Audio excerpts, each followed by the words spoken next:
My name is Brandon Collins. I am the mustard sommelier for Maille, and today we're in the woods here in the Hudson Valley with two of my very close friends, and we're gonna do some really fun things. We're gonna cook out here, we're gonna find some amazing foods, and just kind of have a lot of fun together.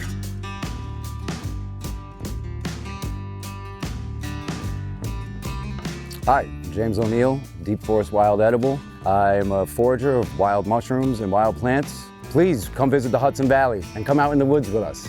Check out some of the mustards that are back here. Yeah, we'll check out some of the mustards. We'll be Some up here, right? Yeah.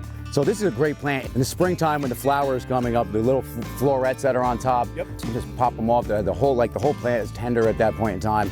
The leaves are great. Yeah, the leaves are delicious. Yep, the leaves are delicious. The flowers are killer. So the garlic mustard is an agent invasive. This one in particular has a cyanide compound that is released from the root that doesn't affect humans in any way whatsoever, but it definitely helps compete out. Yeah. Like you said, it's invasive, so it's choking out all the other stuff from growing. Yeah. So I think it's important for chefs to utilize these ingredients It's very important. Definitely. to help out the rest of the ecosystem. I mean, it's valuable in the kitchen. Yeah, we'll just move up through here. All-time favorite anything right here is this tree. That's a black birch, or sweet birch. You smell that right in there. It's just boom. It's so wild. Like, it smells like wintergreen lifesavers. Wintergreen lifesavers, like exactly that. The leaves are edible as well. What we used to do at Nomads, we used to just basically take the leaves and just take vinegar, apple balsamic vinegar, and just let them go for 6, 7, 8 months. Pull them out, we would separate them, pull them apart. They're soaking wet. You separate them out, then we would dry them, and then we would pick them up in a duck skin, which is like a duck stock, reduced down so the fat separates out, and you fry it in there and it gets crispy. And then we would put it on top of a pickled quail egg with a beef garum, egg yolk sauce. Let's see, what else we got? Boom. So we got common milkweed here. Okay. Right? So these guys, like one of the most aromatic flowers, wildflowers that are out here. If you smell that, it's just so perfumey and just wonderful smell. Now this is edible, or? This is edible. The small pods are edible. The latex, as you can see, this latex that's inside of it is why they call it milkweed. It's just, you know, this white milky latex, and that is not edible. It's sticky. So that, and it's sticky, it's very sticky. It's like latex, Yeah, you know what I mean? Now this is part of University Settlement, right?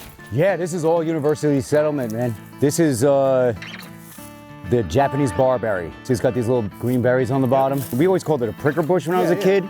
Down in the bottom of the plant has this yellow substance that is called berberine. Okay. And this is one of the most powerful anti-inflammatories. So they use it for, you know, rheumatoid arthritis and Lyme disease treatment as well.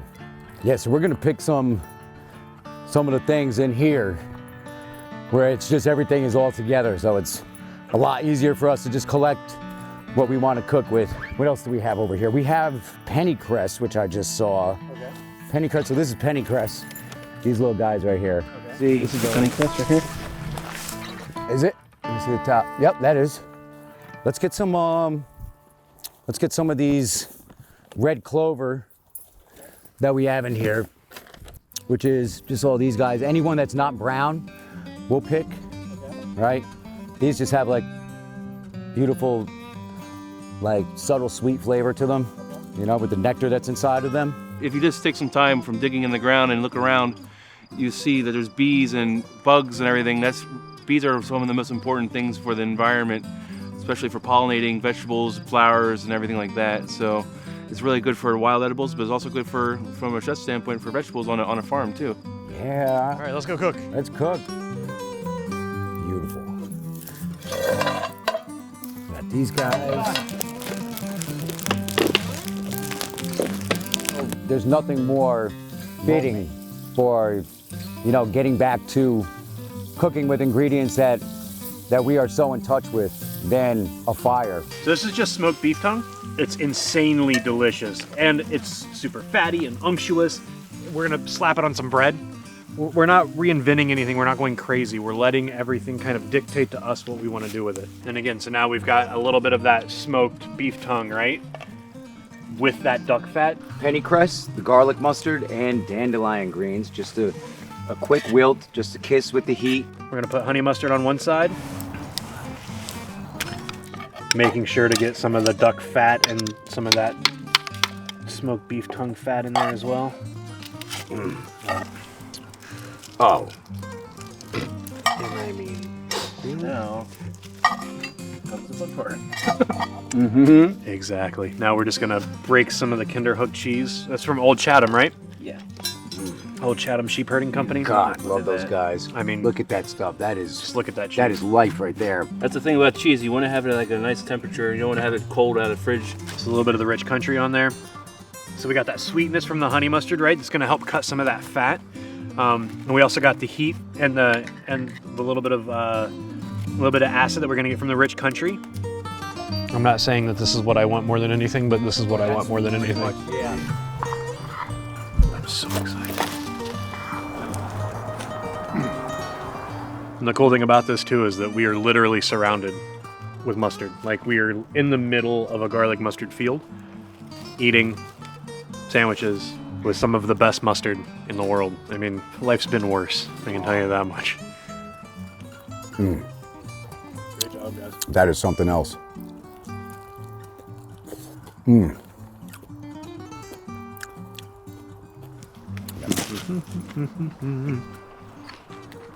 This tongue with that Old Chatham, with that amazing greens, and then the mustard, the honey on one side, and the rich country on the other, on killer baguette from local bakery.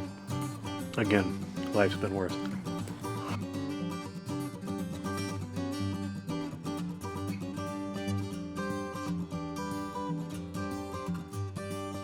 If you're looking for more fun recipes and great adventures, head on over to YouTube and subscribe to our new channel, My US. We look forward to seeing you there.